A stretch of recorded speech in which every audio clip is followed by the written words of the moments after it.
మతాల గురించి మాట్లాడుకున్నాం మనం. అన్ని మతాలలో ఉన్న లోపాలు అన్నీ చూసాం. మన హిందుత్వం గురించి, మన హోలీ బుక్ భగవద్గీత గురించి మీరేం మాట్లాడతారు? We are all Hindus and Yes. we are proud of our religion. Swami Vivekananda says, then and then alone you are a Hindu when the very name sends through a galvanic shock of strength, says Swami Vivekananda. హిందూగా నువ్వు గర్వించు, హిందూగా బతుకు, హిందూగా జీవించు, హిందూగా మరణించు. హిందూగా మరణించు. ఇది వివేకానంద మనకిచ్చిన సందేశం.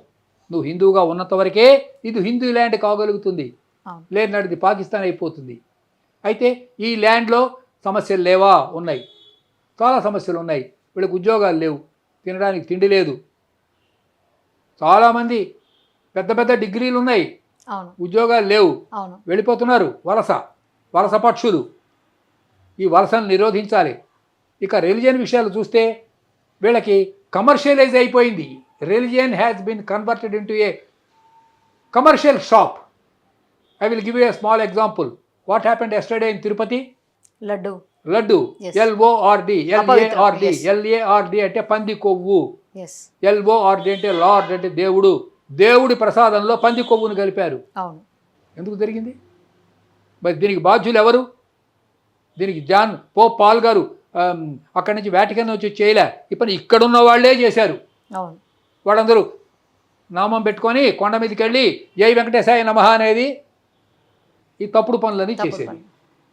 కాబట్టి మనం హిందువులకు ఇచ్చే సందేశం ఏమిటంటే, హిందూయిజంలో ఇప్పుడు ఒక నది ప్రవహిస్తూ ఉంటుందమ్మా. మూసీ నది, అది అనంతగిరి హిల్స్లో పుట్టింది. ఎక్కడుంది అనంతగిరి హిల్స్? వికారాబాద్లో ఉంది. అది కొంత దూరం వచ్చేప్పటికి అందులో పొల్యూషన్ వచ్చేసింది, అందులో కరప్షన్ వచ్చేసింది. ఈ పారిశ్రామిక వ్యర్థాలు, హ్యూమన్ ఈ వ్యర్థాలు ఇవన్నీ కూడా అందులో కలిసేప్పటికీ ఆ నది అపవిత్రం అయిపోయింది.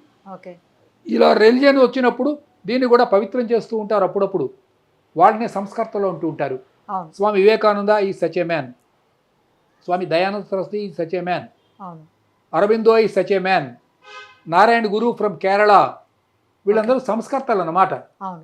కాబట్టి వాళ్ళు అప్పటికప్పుడు సంస్కరణ చేసుకుంటూ వెళ్ళిపోతూ ఉంటారు. ఇది ఇట్స్ ఏ రెగ్యులర్ ప్రాసెస్. ఇది అన్ని మతాలకు వర్తిస్తుంది. సంస్కరణ లేదనుకోండి, అది అలా స్టాటిక్గా ఉండిపోతుంది. అందులో దోమలు పుడతాయి. నీళ్లు నిలవంటే అందులో దోమలు పుట్టవు. కాబట్టి ఇది ఫ్లో ఉండాలి.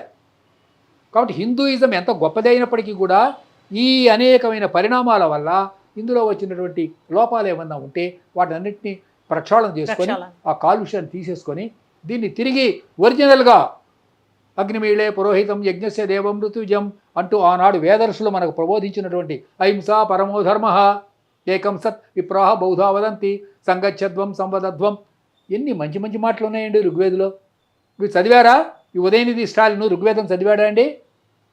సంగచ్చధ్వం సంవదధ్వం సంవోమనాంసి జానప, అందరం కలిసి జీవిద్దాం, ఇది ఋగ్వేదంలో చివరి మంత్రం. తిడుతున్నాడు కరోనా లాంటిది, సనాతన ధర్మం కరోనా లాంటిది అని. ఎందుకు తిడుతున్నాడు? Because is a Christian. అంటే ఒక వ్యక్తి క్రిస్టియన్ అయిపోతే హిందూయిజం తిడతాడమ్మా. ఇది మనం అనుభవంగా తెలుసుకుంటున్న విషయం. విన్నారా? కాబట్టి హిందూయిజంను కూడా వర్తమాన పరిస్థితులను మనం దృష్టిలో పెట్టుకొని దీన్ని లివింగ్ రిలిజియన్గా, లవింగ్ రిలిజియన్గా, art of living and art of loving రెండింటినీ మనం ఇవాళ ప్రబోధించినట్లయితే మనకి పెద్ద బలం ఉంది. ఇవాళ ఈవెన్ టుడే ఒక ఇండియాలోనే 80 కోట్ల మంది ఉన్నారు, మిగతా ప్రాంతాల్లో ఉన్నారు. వీళ్ళందరినీ మొత్తాన్ని పోగేసి చూసినట్టయితే 100 కోట్ల మంది బలగం ఉన్నది కదా.